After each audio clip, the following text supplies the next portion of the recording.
Caro amigo, na igreja nós temos a conservação e a propagação da revelação divina. O que é essa revelação divina? É a autocomunicação de Deus à humanidade por meio de Jesus Cristo. Essa autocomunicação, em primeiro lugar, testifica que Deus ama a humanidade, que Deus tem um plano para a humanidade, para cada ser humano em particular. E essa revelação propõe um caminho sacramental, que nós chamamos de economia sacramental, ou seja, através de sinais históricos, visíveis, sensíveis, Deus nos comunica a sua graça. Deus nos comunica o seu plano, a sua vontade e, podemos dizer, a sua própria vida, né?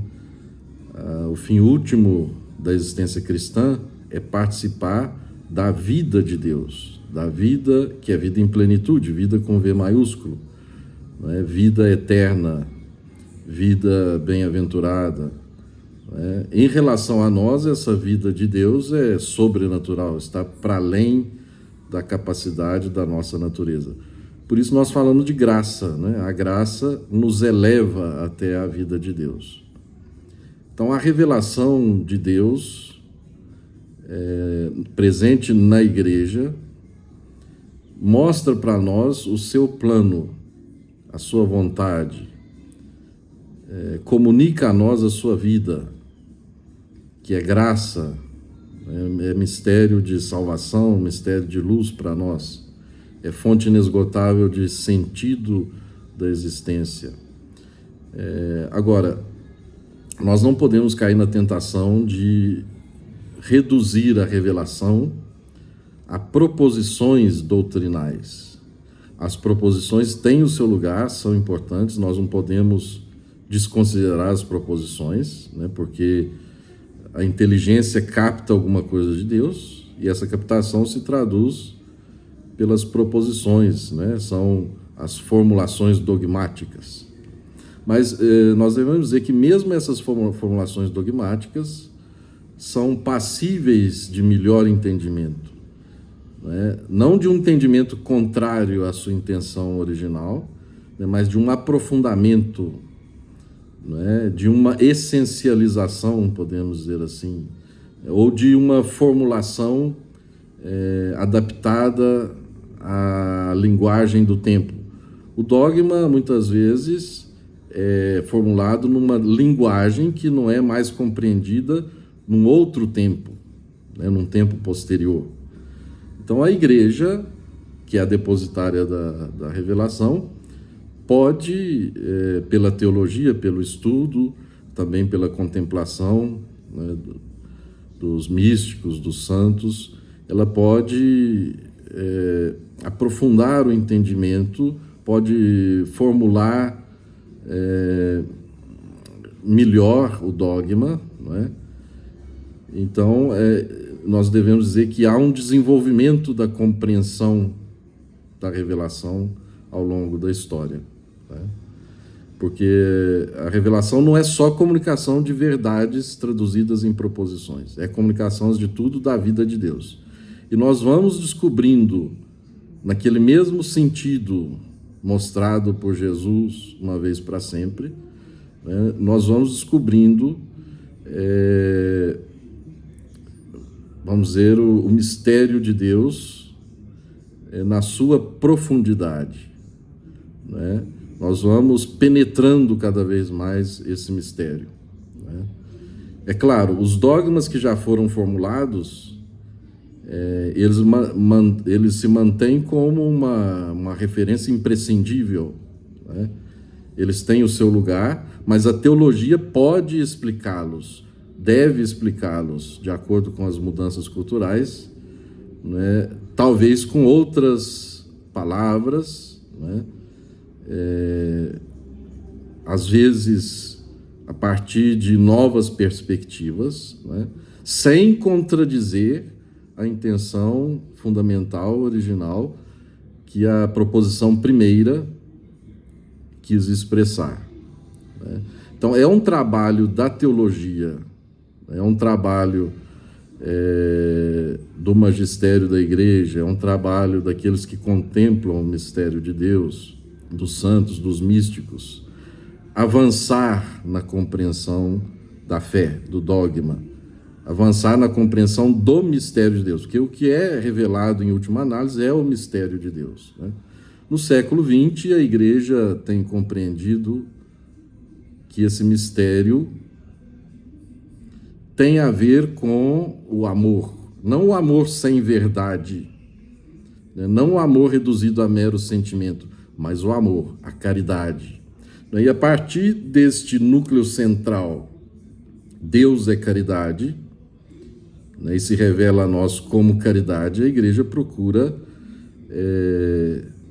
aprofundar o mistério divino, né, exarado nas proposições dogmáticas, né, exarado nas orientações morais, né. Os princípios morais, os grandes princípios, os primeiros princípios se mantêm, mas a sua aplicação, né, as suas exigências concretas, e tudo isso pode ser passível de aprofundamento, né, passível de reformulações dentro de certos limites, né? Mas quais são esses limites, né? Como que eu vou descobrir a intenção exata da fórmula dogmática, etc.? Esse é um trabalho de interpretação, né? É um trabalho confiado à igreja, e a igreja tem as suas várias instâncias, cada instância tem o seu peso próprio, né? Aos teólogos é pedido estudo, né? É um trabalho, muitas vezes, de erudição, né, que os teólogos fazem. É um trabalho de reflexão. Ao magistério da igreja, né, o Papa e os bispos, é pedido, a eles é confiado isso, é o dever deles, né, de dar a última palavra quando essa última palavra é exigida, né? De estabelecer limites quando esses limites são exigidos, né? Mas a igreja vai fazendo isso num processo que é vida, é um processo que é dinâmico, né? Assim como nós nos desenvolvemos como organismo biológico, nos desenvolvemos como pessoa, a igreja também se desenvolve, sem deixar de ser ela mesma, né? A sua compreensão cresce, né? A sua perspectiva pode variar, né? Uma coisa que é verdadeira dentro de uma perspectiva não é falsa dentro de outra perspectiva, mas pode ser vista sob outra luz, né? O Papa Francisco tem renovado a igreja, sobretudo no campo da moral, da teologia moral, né? Ele não renuncia aos grandes princípios da moral humana e cristã, né, mas ele faz ver que há certos casos, e ultimamente esses casos aumentam, se multiplicam, né?